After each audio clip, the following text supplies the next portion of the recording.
Assalamualaikum warahmatullahi wabarakatuh. Dalam video kali ini, kami dari kelompok E1 akan mereview sebuah artikel. Kelompok E1 beranggotakan saya sendiri, Aina Anasta, Sri Wahyuni, Herdi Noviani, dan Prananda Hamidah. Untuk judulnya yaitu Review artikel efek anti-angiogenesis temu kunci Bosenbergia pandurata Rops skelet pada membran chorioallantois embrio ayam yang diinduksi basic fibroblast growth factor atau BFGF. Nah, dalam video kali ini akan diulas tujuan review, metode review, hasil, kesimpulan, serta referensi yang kami gunakan. Untuk tujuannya, yang pertama, memberikan gambaran tentang identifikasi senyawa flavonoid menggunakan KLT densitometer dan proyeksi semprot dari 3 artikel. Serta untuk mendukung pemenuhan tugas praktikum kimia bahan alam dan penemuan obat.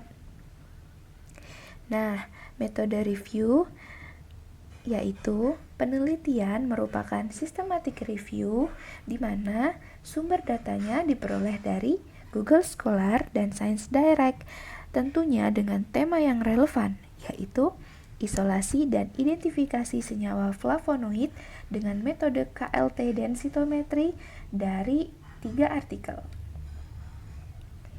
Selanjutnya, kriteria inklusinya berupa tema yang sesuai, yaitu identifikasi flavonoid dengan berbagai metode, contohnya ada GCMS, spektro UV-Vis, namun lebih fokus ke metode KLT densitometry, serta batas pencariannya dari 5-10 tahun terakhir.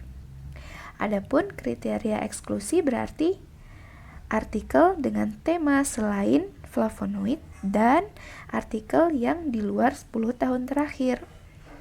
Nah, abstrak dari setiap artikel yang didapat akan ditinjau dan diidentifikasi dari studi yang potensial, kemudian dapat diperiksa dan dipelajari.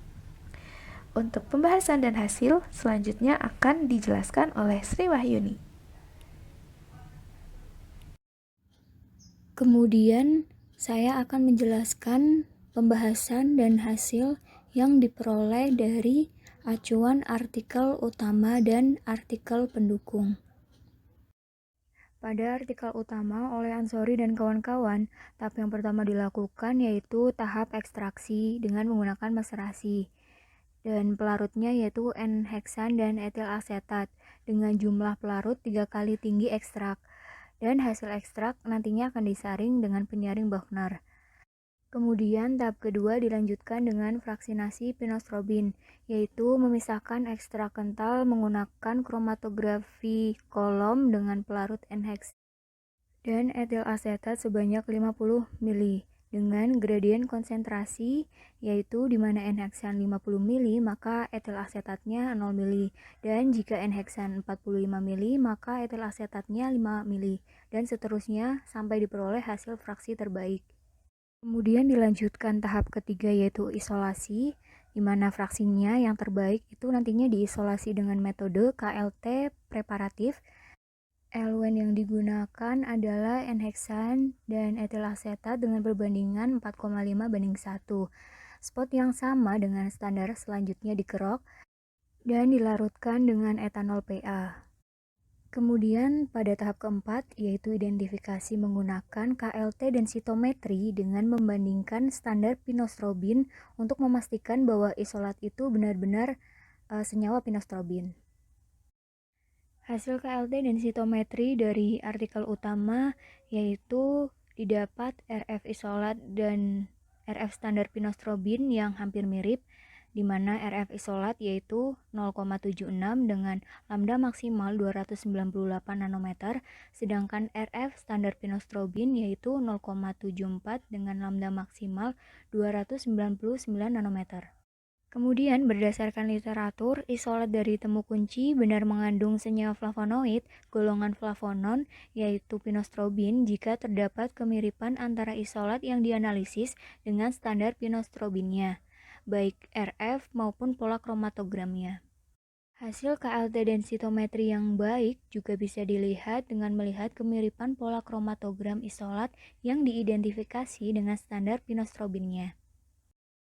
Berikut hasil RF dan pola kromatogram isolat dan standar pinostrobinnya. Di situ dapat dilihat bahwa nilai RF pada isolat yaitu sebesar 0,76 pada lambda maksimum 298 nanometer dan RF standar pinostrobin sebesar 0,74 dengan lambda maksimum 299 nanometer.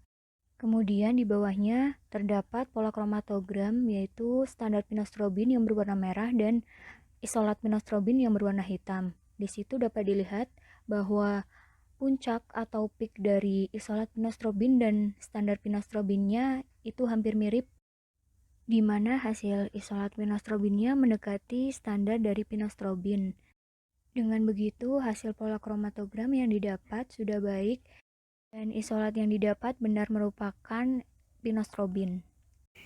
Yang selanjutnya ada kelebihan dari artikel acuan itu sendiri.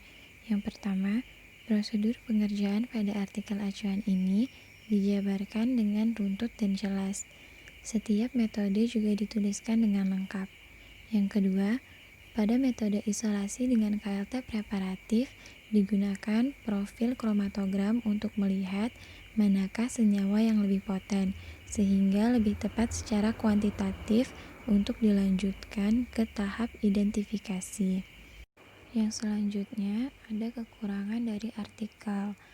Yang pertama, proses ekstraksi dilakukan dengan metode maserasi.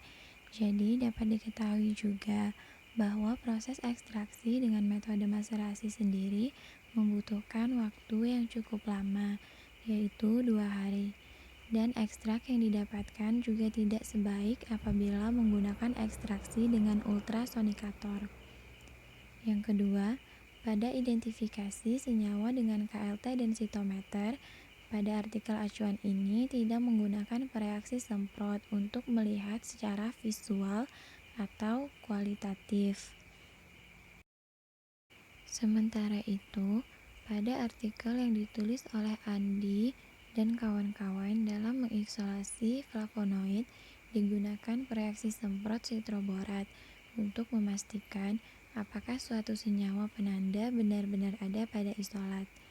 Serta pada artikel yang ditulis oleh Pawarta dan kawan-kawan untuk mengetahui apakah isolat positif mengandung senyawa flavonoid, itu digunakan larutan sampel dalam metanol yang nantinya akan ditambahkan dengan FeCl3 sehingga larutan menjadi berwarna merah, dan dapat dipastikan bahwa isolat positif mengandung senyawa flavonoid. Kesimpulan dari review artikel ini adalah isolat yang positif mengandung senyawa pinostrobin dari flavonoid golongan flavanon, yaitu apabila diisolasi menggunakan KLT preparatif serta penyemprotan dengan reaksi semprot FeCl3 akan menghasilkan warna merah, atau apabila isolat dibandingkan pola kromatogramnya dengan standar akan memiliki kemiripan. Untuk selanjutnya dilakukan identifikasi dengan KLT densitometri, diperoleh isolat memiliki nilai RF dan lambda maksimal yang hampir sama dengan standar pinostrobin. Artikel utama yang dijadikan acuan secara keseluruhan sudah runtut dan baik, hanya saja beberapa kekurangan telah dilengkapi oleh artikel pendukung. Ini adalah beberapa referensi yang kami gunakan, yaitu 1 artikel utama dan 2 artikel pendukung. Baiklah, sekian review artikel dari kelompok S1. Lebih dan kurangnya mohon dimaafkan. Assalamualaikum warahmatullahi wabarakatuh.